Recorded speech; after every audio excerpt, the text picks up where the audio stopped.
anunciando la palabra de Dios, no entendemos el reino de Dios.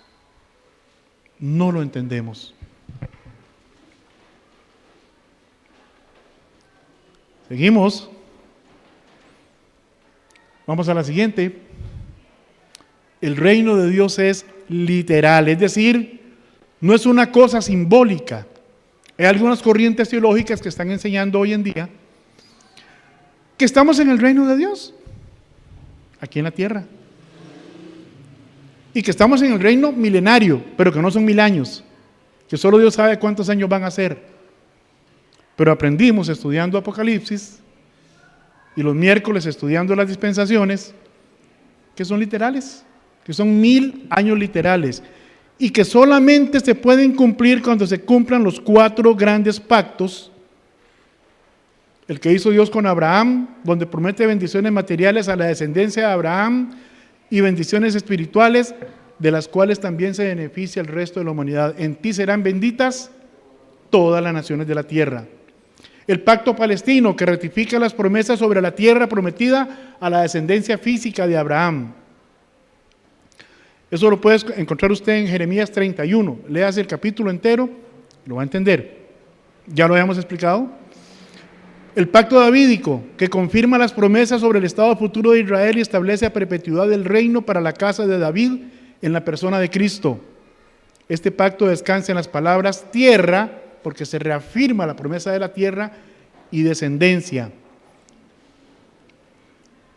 Y el nuevo pacto, en el cual algunos insisten que estamos, pero aunque Cristo es el mediador del nuevo pacto, aún no estamos en el nuevo pacto. Si usted lo estudia bíblicamente, se va a dar cuenta que solo en el milenio se dan las condiciones para que se cumpla el nuevo pacto. Por ejemplo, Jesucristo reinando en la tierra a toda la humanidad.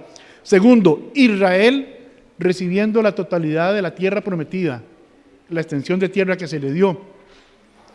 Y las condiciones que el mundo va a tener y conocer una vez que Cristo esté reinando aquí en la tierra. Son pactos cuyo cumplimiento es futuro entonces, y solo hay un periodo en el futuro de la humanidad en el cual se hace posible el cumplimiento de esos pactos. Dijimos el milenio.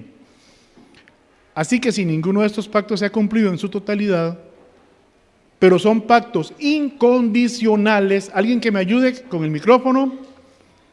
¿Quién me quiere ayudar diciéndome qué significa que es un pacto incondicional? También lo hemos visto. Estamos en lo que decían los maestros, quiz. ¿Qué es un pacto incondicional?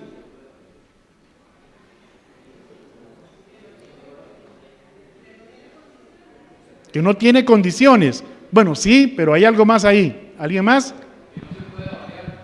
Que no se puede variar. Sí, el que va a participar levanta la mano para que le llegue el micrófono.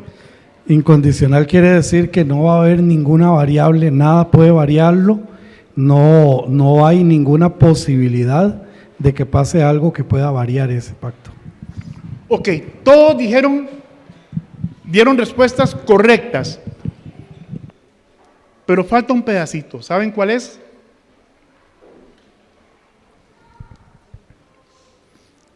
Es que dependen de la promesa que Dios hizo por sí mismo. Es decir, no dependen de lo que el hombre haga. Por ejemplo, lo que vamos a ver hoy, el reino prometido a David. No depende, como vimos ahora en la lectura, de lo que haga David o su descendencia. Dios castiga el pecado. Ellos pecaron, Dios los castigó, pero no quitó el reino de la casa de David. ¿Por qué? Porque fue una promesa que Dios le hizo a David y ya no dependía de lo que hiciera David. El pacto de Dios con Abraham, cuando pusieron los animales partidos a la mitad, la costumbre era que ambos pactantes pasaran en medio de los animales y así firmaban el pacto.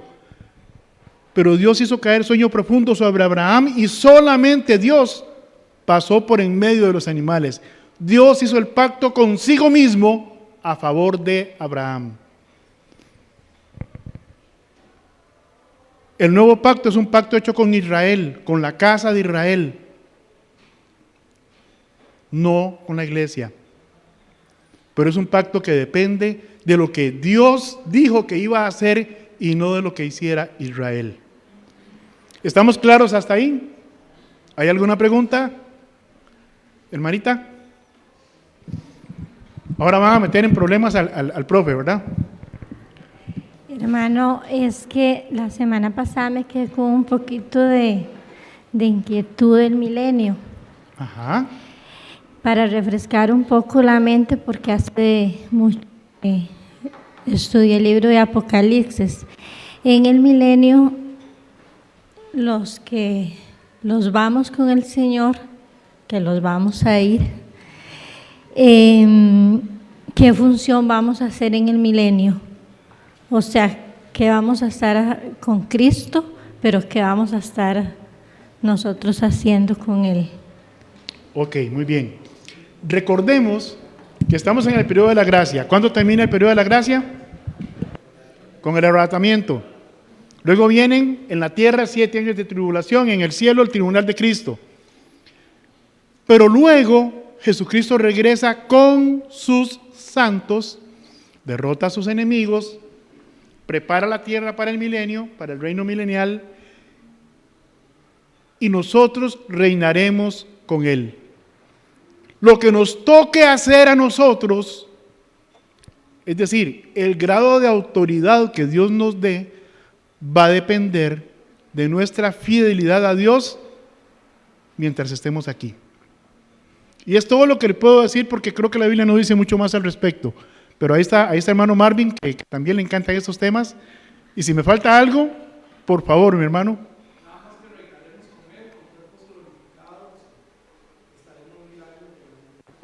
Reinaremos con Él, tendremos cuerpos glorificados semejantes al de Cristo, ¿verdad? Pero como le digo, lo que vamos a hacer, la Biblia no lo dice exactamente, solo que reinaremos con Él. ¿Dónde reinaré yo? Si es que reinaré en alguna parte, no lo sé, ¿verdad? Puede que me toque la esquina de ahí atrás nada más, o puede que me toque, no sé, barrer las calles, no sé lo que Dios me va a poner a hacer. Depende de mi fidelidad con Él. Hermano Chemita. Sí, hay un aspecto que recuerden que el Señor nos va a poner galardones. ¿Perdón? Galardones. Ajá. A la hora que estemos reinando con Él. Entonces, ahí vamos a estar con un galardón, 2 galardones o ningún galardón, pero vamos a estar en la presencia. Yo pienso que a la medida que del volumen de galardones va a ser la autoridad en la forma que se va a estar reinando junto con Él, ¿verdad? Así el Señor va a ir disponiendo las funciones y actividades de cada uno de nosotros, de acuerdo a los galardones. Es una forma de ver el asunto en el reino del Señor cuando estemos en el milenio. Ok. También recordemos que existe el tribunal de Cristo, dijimos, ¿verdad? ¿Qué va a pasar ahí? Bueno, Dios va a recompensar a cada uno de nosotros según lo que haya hecho mientras estuvo en el cuerpo, sea bueno o sea malo. Ahora, vamos a definir qué es bueno y qué es malo. Bueno. El hermano Eric predicaba, visitaba, evangelizaba, de vez en cuando tocaba la guitarra y echaba a perder alguna canción. Pero el hermano Eric lo hacía para que lo vieran todo lo que el hermano puede hacer. Malo. ¿Con qué edificó? Con madera, heno y hojarasca. Y eso va a ser probado por el fuego y se va a quemar. Es como, ¿sabe qué? Mejor no hubiera hecho nada. Mejor no hubiera hecho nada. Pero viene un hermanito que está por allá en un rinconcito, calladito, nadie lo ve hacer nada. Y él estaba orando para que los mensajes tocaran los corazones de los hermanos. Salía a repartir tratados. Traía gente a la iglesia. O por lo menos los invitaba. Se esforzaba en dar un buen testimonio. ¿Sabe con qué está edificando? Con oro, piedras preciosas. ¿Me explico? Con cosas que no son corruptibles y que pasan por el fuego y salen más bien purificadas. Ese va a recibir galardones, ¿verdad? Y luego, yo creo que los vamos a poner a los pies de Cristo, porque solo Él merece toda la honra y toda la gloria. Y no nos vamos a quedar con nada porque no lo merecemos. Bien, vamos a pasar a la siguiente. ¿Le respondí, hermanita? Ok. El reino de Dios es eterno. Ok. Jesucristo cuando oró dijo, Padre nuestro que estás ¿dónde? Santificado sea, venga. Y ¿cómo que venga? ¿No que ya estamos en el reino? Pero él dijo, venga tu reino. Un reino también es un gobierno.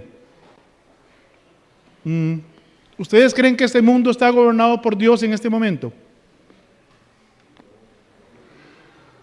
¿No? Este mundo no está gobernado por Dios. No es que Dios ha perdido el control. Dios nunca suelta el control, nunca lo ha perdido. Pero hay un plan que Dios tiene, un programa de trabajo y Él lo va cumpliendo. Y en este momento, quien gobierna este mundo es Satanás y sus ángeles. Y por eso el mundo está como está. Ahora, ¿qué va a pasar en el milenio? En el milenio el Señor le va a dar al hombre la oportunidad de vivir bajo un reino perfecto, en donde la tierra va a producir a 1000 por 1, en donde el sol va a ser más brillante, en donde la pureza de la atmósfera va a ser mayor, en donde los mortales que van a pasar al milenio van a poder vivir hasta 1000 años, solo para que el hombre demuestre que aún así no es capaz de someterse a Dios. Para eso es el milenio y para cumplir las promesas que se le hicieron al pueblo de Israel. Ahora, ¿por qué el reino es eterno? Porque no es que se acabe el milenio y Jesucristo deja de ser rey, sino que pasamos a un estado del que la Biblia menciona muy poco, al que llamamos la eternidad. Porque después de eso dice que van a haber cielos nuevos y tierra nueva. ¿Y sabe cómo va a ser eso? No sé, porque la Biblia no lo dice. Solo sé que va a ser perfecto. Solo sé que va a ser lo que está en la mente de Dios desde un inicio. ¿Vamos bien hasta ahí? Muy bien. Dios prometió a David un reino eterno para su descendencia. No depende de las obras de los descendientes de David. Depende de la promesa dada por Dios a David. Lo vimos la semana pasada. Pasemos a la siguiente, por favor. Hermano don Eric, tenemos una participación acá. Por favor. Sí, no, Eric, una consulta. En la tribulación, en la parte final, ¿verdad? Estamos con la Nueva Jerusalén. ¿Estaremos en el milenio? Tengo entendido que sí, ¿verdad? En la Nueva Jerusalén, ¿verdad? Donde todo, ahí se describe perfectamente la Nueva Jerusalén, cómo va a ser a finales de la tribulación y principio ya en el milenio, ¿verdad? Tengo entendido que por ahí anda la situación. O sea, ese reinado es exactamente ahí en Jerusalén, en Israel, donde se va a posicionar la Nueva Jerusalén, donde ahí va a empezar ese reinado, como el gran rey, nuestro Señor Jesucristo. Ok, vamos a ver. Tocaste un tema que es apasionante. Ahorita no lo tengo completo en mi mente el tema, ¿de acuerdo? Pero hasta donde me acuerdo, la Nueva Jerusalén no desciende a posicionarse en la tierra, sino que se queda como o sea, no toca la tierra, la Nueva Jerusalén, ¿de acuerdo? Se queda como flotando, ¿ok? ¿A qué distancia? No sé.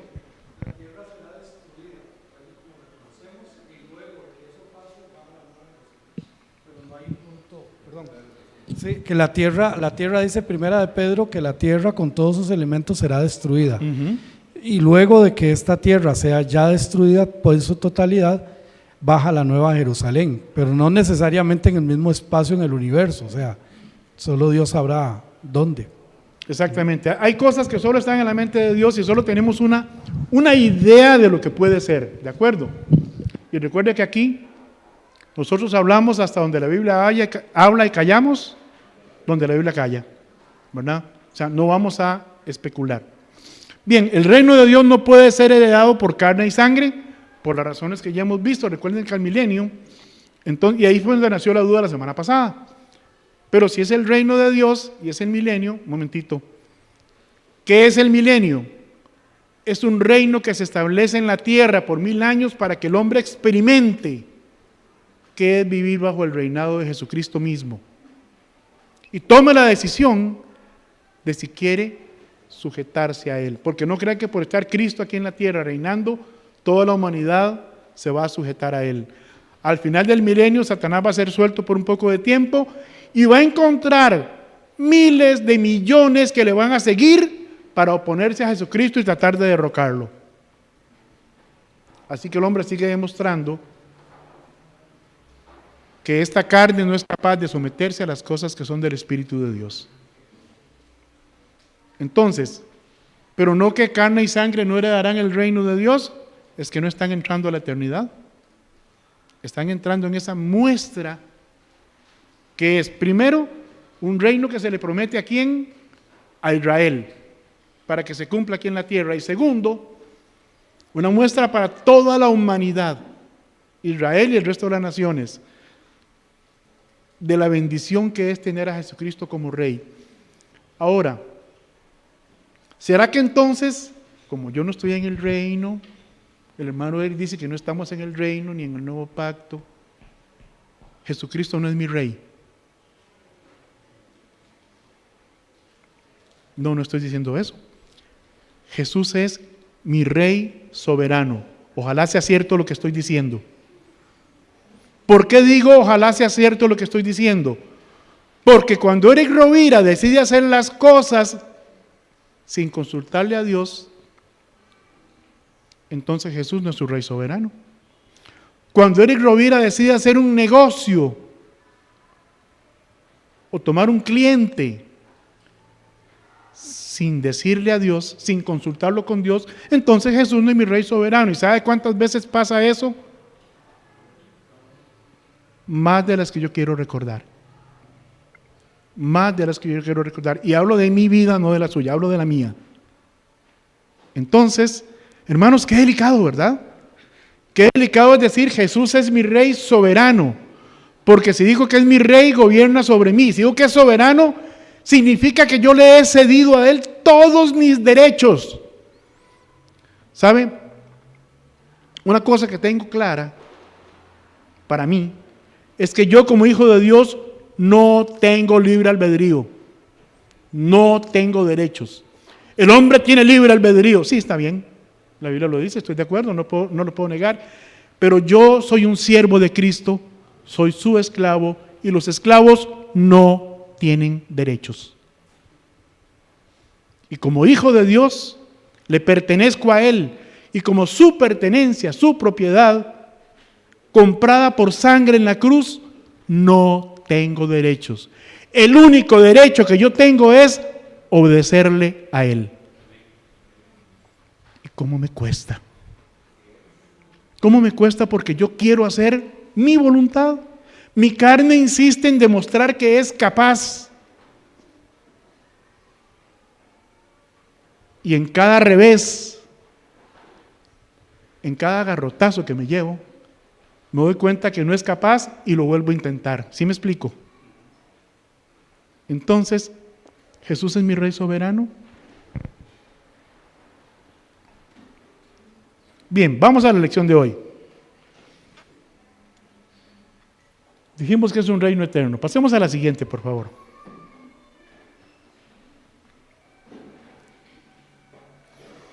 Entonces, como vimos en la lectura bíblica, Dios hizo un pacto con David y dice que no importa lo que ellos hagan, Dios los va a castigar si no lo obedecen, si se desvían, pero no va a quitar el reino de la casa de David. No lo va a quitar. Y hay varios puntos en la historia bíblica en los cuales el reino estuvo a punto de cortarse. Por ejemplo, uno de ellos fue Ezequías. Miguel, ¿qué fue lo que pasó con Ezequías? Esa historia vos te la sabes de memoria. Espérate que llegue el micrófono. Que el Señor le había cortado los días. Y él se vuelve a la pared y él clama al Señor y le dice, no te has dado cuenta, Señor, de todas las cosas que yo he hecho, todo lo que yo hice y todo. Pero Isaías llegó y le dijo, hasta aquí, vete preparando porque hasta aquí te la presta el Señor. Cuando él se vuelve a la pared y comienza a clamar al Señor, le dice a Isaías, devolvete para que le digas a él que yo le aumenté sus días en 15 años más. Y eso fue no porque el Señor cambiara de parecer, como a veces muchos lo malentienden, sino porque si a él se le hubiera cortado el tiempo en ese momento, no hubiera nacido su hijo. Y entonces la promesa que Dios le hizo a David se hubiera cortado ahí. Muchos malentienden ese pasaje y creen que Dios cambió de parecer. No, Dios no cambió de parecer, porque en los años que el Señor le agregó a Ezequías, ahí nació su hijo. De no habérsele prolongado esos años a él, su hijo no hubiera nacido y ahí se hubiera cortado la promesa que Dios le hizo a David. Ok, ¿estamos claros? Cómo Dios finalmente siempre cumple su promesa. Y otra cosa, mis hermanos, a veces oramos que Dios haga su voluntad. ¿Sabe una cosa? Dios siempre va a hacer su voluntad porque Él es soberano. El asunto es, ¿seré yo capaz de ajustarme a la voluntad de Dios y comprobar que es agradable y perfecta?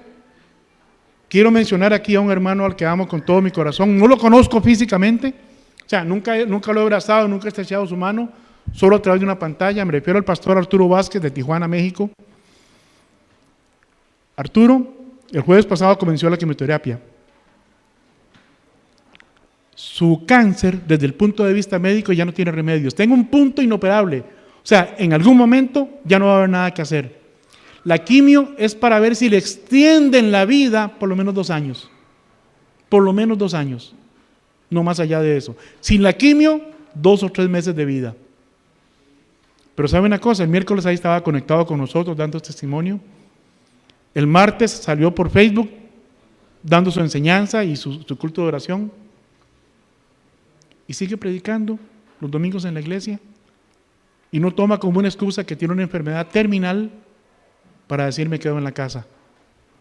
Es alguien que tiene claro quién es el rey en su vida. Es alguien que tiene claro quién es soberano, pero que sobre todo tiene claro cuál es la voluntad de Dios. Y que es agradable y es perfecta, aunque a esta carne no le guste.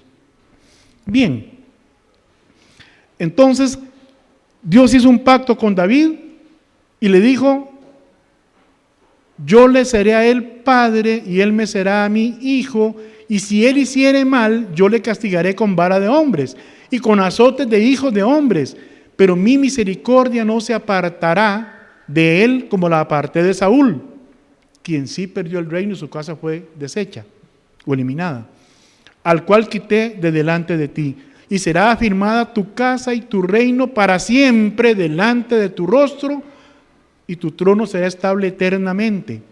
Conforme a todas estas palabras y conforme a toda esta visión, así habló Natán a David. Entonces, el reino del que nos habla la Biblia es un reino que se va a establecer aquí en la tierra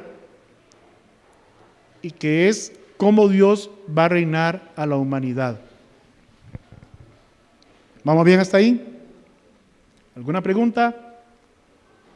Hermano Carlos Johnson y hermano Marco.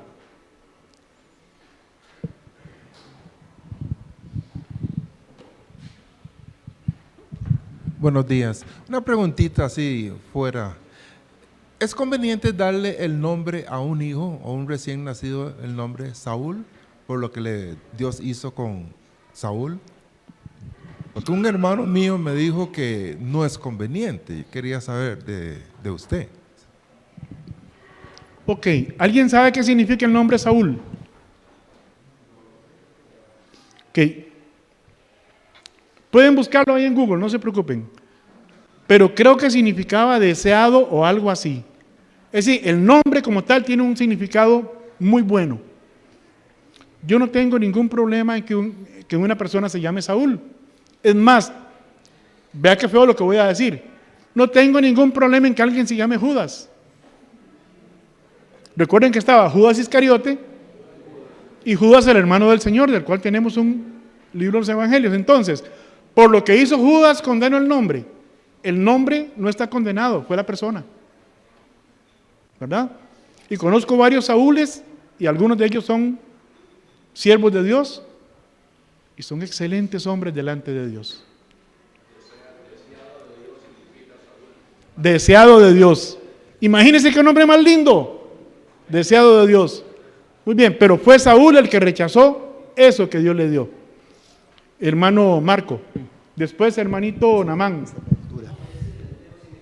Ok. Donde dice aquí que Dios prometió un rey, oye, no sé la altura aquí, a un reino eternamente, David, fue por Jesucristo, porque en este Correcto. momento Israel no tiene reinado, no hay un principado en Israel, ¿No? ¿cierto? Ujú. Y- Sí, pero recuerde que viene la restauración. ¿Qué pasó en Hechos? Cuando los discípulos le preguntaron, Señor, ¿restaurarás en este tiempo la gloria futura de Israel o el reino de Israel? Y Jesús les dijo nada más, recibiréis poder cuando haya venido sobre vosotros el Espíritu Santo y me seréis testigos en Jerusalén, en Judea, en Samaria y hasta lo último de la tierra. Y saben que también eso va a pasar en la tribulación. Los 144,000 van a predicar por toda la tierra en nombre de Jesucristo. ¿Sí le respondí su pregunta o no, mi hermano? Ok. Hermano Marvin.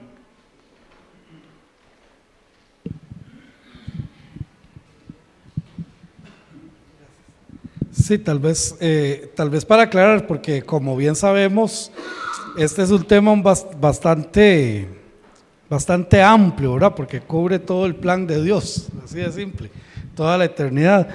Pero cuando Él dice ahí, edificaré casa a mi nombre y yo afirmaré para siempre tu reino, se lo está diciendo a David. ¿Correcto? Y entonces aquí estamos viendo que lo que Él va a hacer es afirmar un reino para siempre de la casa de David. Correcto. Entonces no tiene nada que ver con el reinado de Dios o con el reino de Jesucristo a través de la obra que Él hizo en Filipenses 2, ¿verdad? Cuando dice, haya pues en vosotros este mismo sentir que hubo también en Cristo Jesús, el cual se despojó. O sea, pero aquí le está prometiendo a David un reino. ¿Dónde reinaba David? En la tierra. Entonces nosotros tenemos que entender que el reino de Dios podríamos verlo en dos escenarios, lo que sucede en el cielo y lo que está sucediendo en la tierra. Y hasta el día de hoy Israel no ha tenido un reino completo ni para siempre en esta tierra. Y eso va a suceder en el milenio. Entonces no podemos confundir a Jesús como el Rey de Reyes, Señor de Señores, y la promesa de un reino en la tierra de la casa de David. Por eso mismo. Ahora, ¿cómo se cumple eso para David? Porque también dice que va a ser eterno el reino. Porque el rey Amén. precisamente es Jesucristo, Así es. quien también es el rey eterno de toda la creación. ¿Verdad? Muy bien. Pasemos a la siguiente, por favor. No, perdón, la anterior. Ustedes saben que yo creo que hay una que yo no puse. Denme un segundo.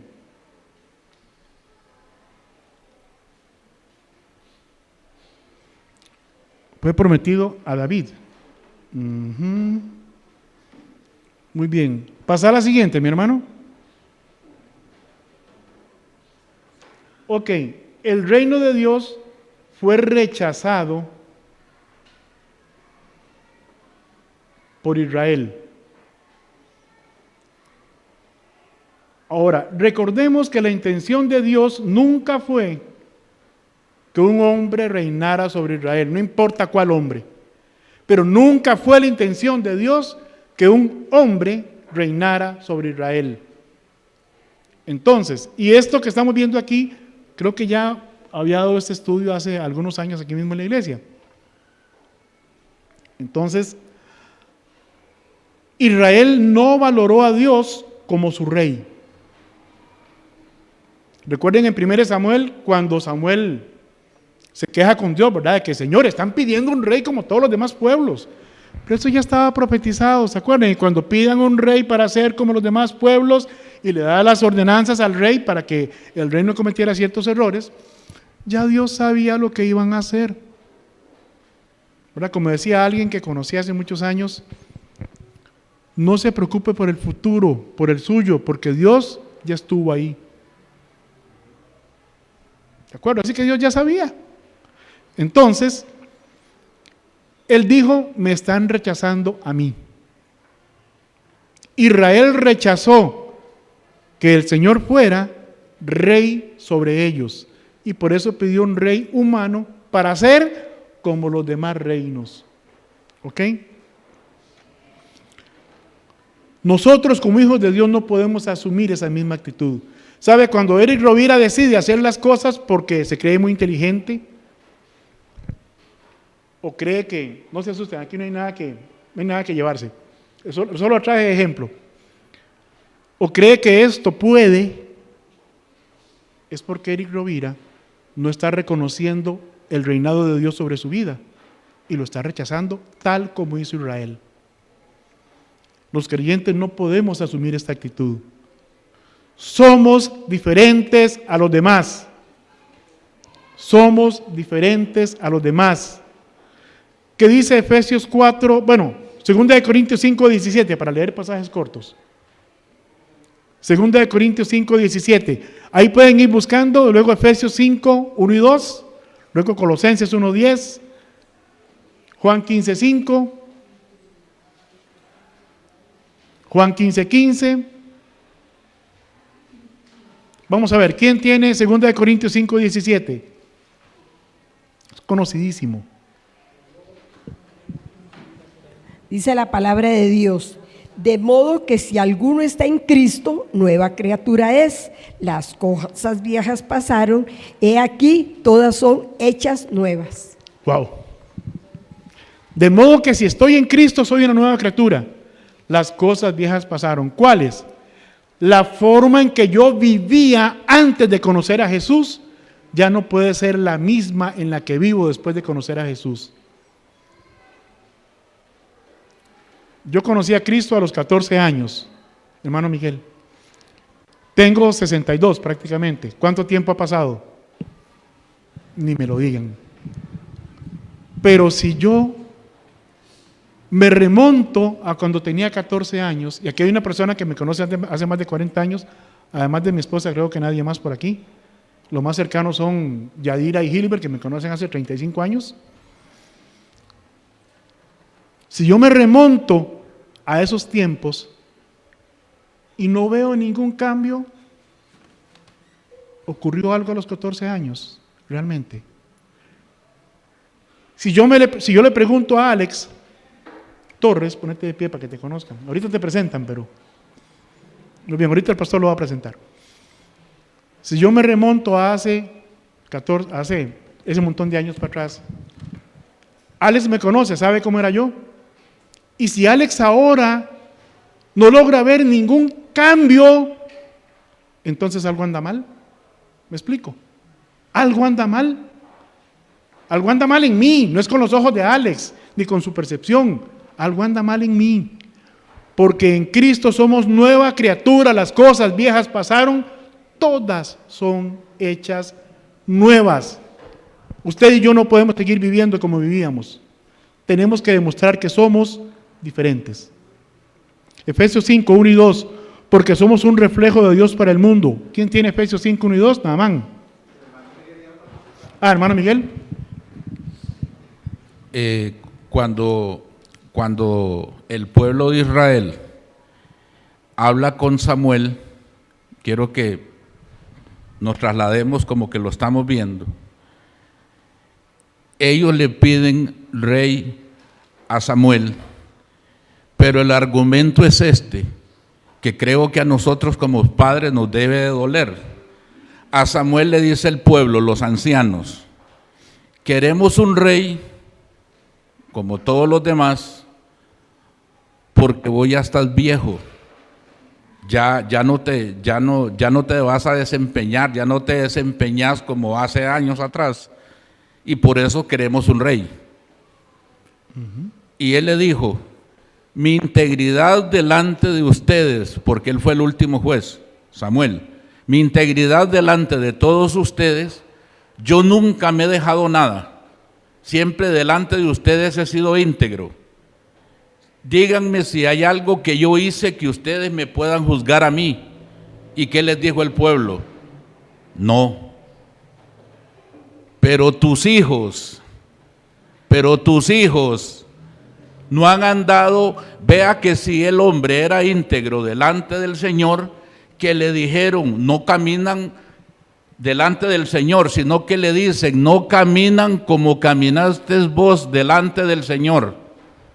Eso es duro, porque el argumento que le dio el pueblo de Israel a Samuel fue que porque sus hijos eran deshonestos, eran corrompidos, por eso ellos querían un rey, porque sus hijos no anduvieron en el camino de Samuel su padre, como anduvo él delante de los caminos del Señor. Y ese fue el argumento que le dieron. Correcto. Entonces Israel dudó de que Dios pudiera levantar un hombre de la misma talla de Samuel. O sea, al final dudaron de Dios. Bien, Efesios 5, 1 y 2. Sed pues imitadores de Dios como hijos amados, y andad en amor como también Cristo nos amó, y se entregó a sí mismo por nosotros, ofrenda y sacrificio a Dios en olor fragante. Sed pues imitadores de Dios como ¿qué? Hijos amados. ¿Cuántos acá tenemos o tuvimos, en mi caso, hijos pequeños?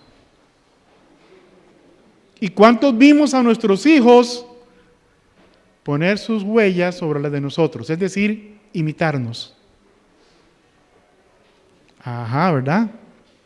Bueno, así como nuestros hijos nos imitaron a nosotros, porque éramos todo para ellos, éramos no el mejor, sino el único ejemplo para ellos. Dios nos pide que lo veamos a Él de esa manera, como una criatura inocente, ve a su Padre y lo imita, y que lo imitemos a Él. Imitar a Dios. Pablo se la puso más fácil en sus cartas a las iglesias, les dijo, sed imitadores de mí, así como yo de Cristo. Ahora, lo que dice Pablo todavía me pega más duro, porque yo quisiera poder decir, hermanos, imítenme a mí, así como yo imito a Cristo. Pero me falta mucho todavía para poder decir esas palabras. Me falta mucho todavía. Sigo aprendiendo. Somos el reflejo de Dios para el mundo. El único Cristo que la gente ve realmente es el que usted le manifiesta, es el que yo le manifiesto. Colosenses 1:10. Hermanita Ligia. ¿No vi por aquí? Para que andéis como es digno del Señor, agradándole en todo, llevando buen fruto en toda buena obra y creciendo en el conocimiento de Dios.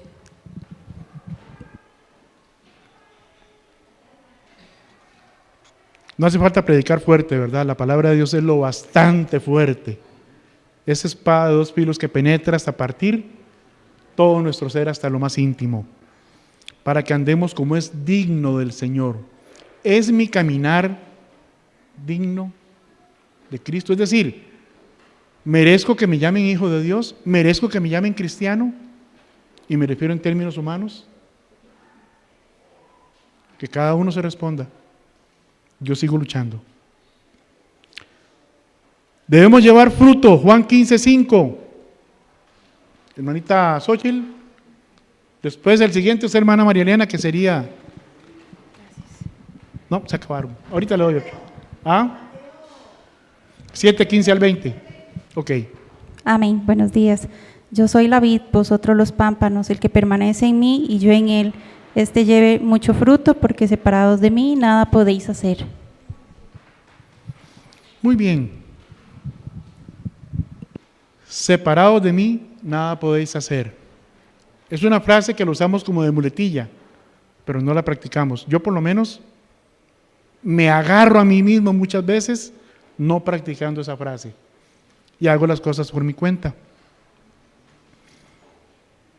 Pero dice que el que está aferrado al tronco, que es Jesucristo, este lleva mucho fruto. Quiere medir su propia vida, no la de los demás, su propia vida en intimidad con Dios. ¿Cuál es su fruto? Sin arrogancia, sin sacar pecho, usted puede sentarse ahorita, cerrar los ojos y mirar hacia atrás y decir: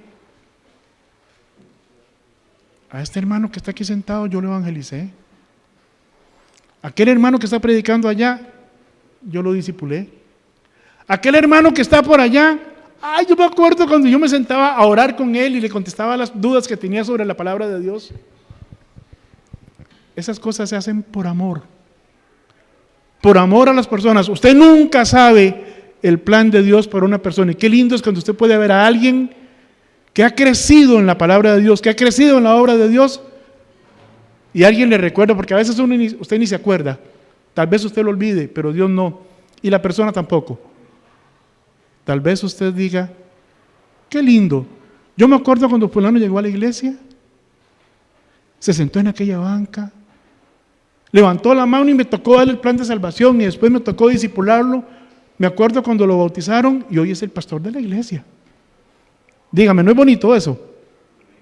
Es bonito, se siente bien, pero no es para enorgullecernos, es para darle la gloria a Dios. Y verán que la línea es sumamente delgada. El que está aferrado a Cristo, dependiendo de Él, este lleva mucho fruto. ¿Cuál es mi fruto? Si yo miro hacia atrás, ¿puedo ver fruto en mi vida?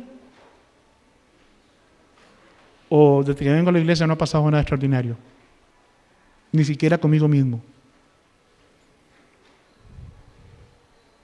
Mateo 7, 15 al 20.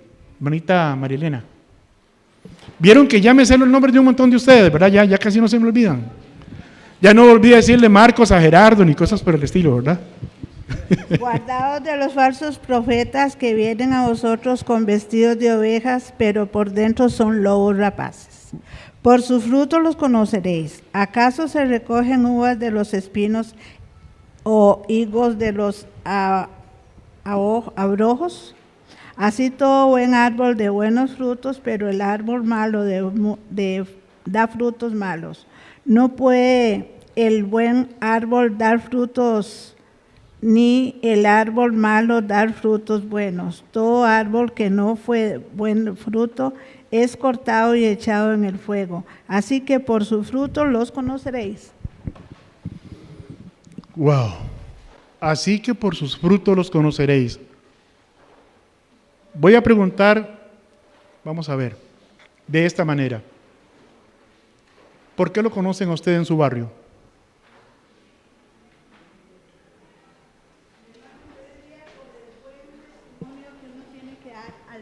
A los vecinos.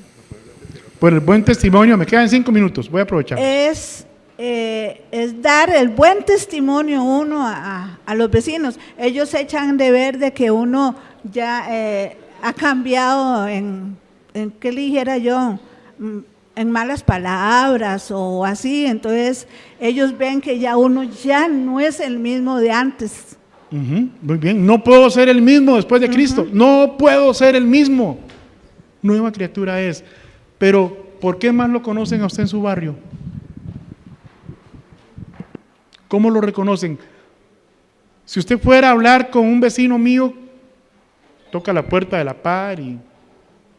es el que le grita a la esposa todo el tiempo y le dice malas palabras a los hijos. ¿Será eso lo que le dirán? Qué feo sería, ¿verdad? Qué sorpresa.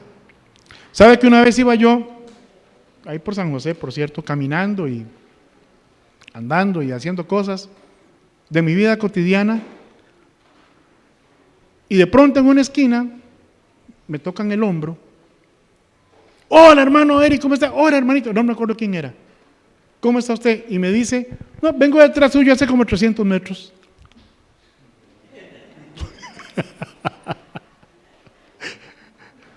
Vengo detrás suyo hace como 300 metros. Dios mío, dije yo, ¿qué habré hecho en estos 300 metros? ¿Verdad? gracias a Dios, ese día no metí las patas. Por lo menos en esos 300 metros, ¿verdad? ¿Ok? Pero hermano, somos observados, somos libros abiertos a la humanidad. Somos ciudadanos del reino de Dios. Y por ser extranjeros en este mundo, somos vistos como bichos raros. Estamos en la lupa de los que no son del reino de Dios. Estamos en la lupa de los locales, de los nativos de este mundo.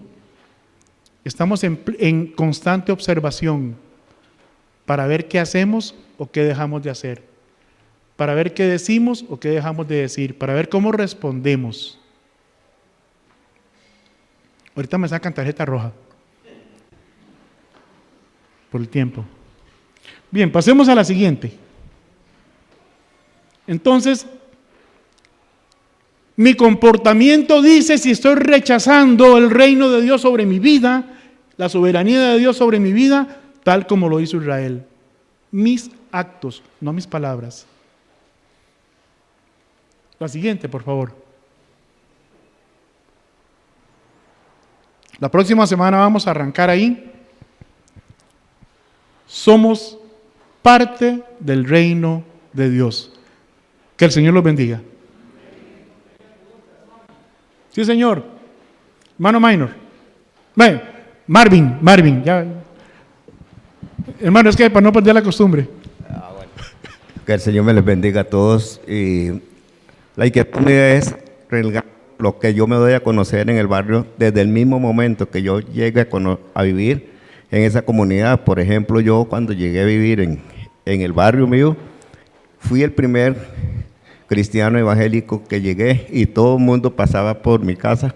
Ahí viven unos evangélicos, ahí vienen esos que siempre andan hablando de para arriba y para abajo, que son como loras.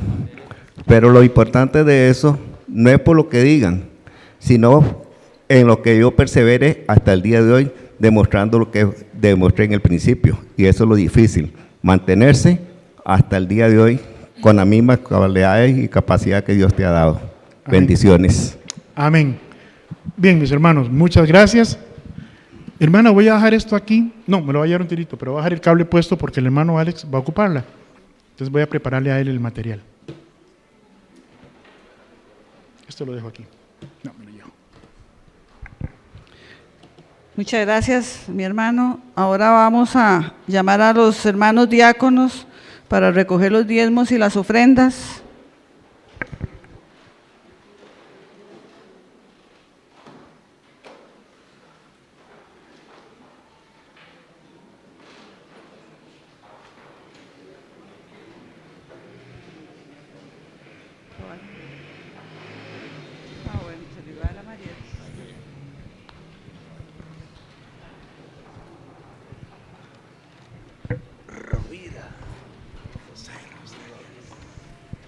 Buenos días, mis queridos hermanos. Vamos a orar por los diezmos y ofrendas. Amados Padre, mi buen Dios del cielo y la tierra, exaltamos tu santo y glorioso nombre esta mañana. Muy agradecido, muy contento, Señor, porque tú nos has traído aquí a recibir tu alimento, Padre Celestial.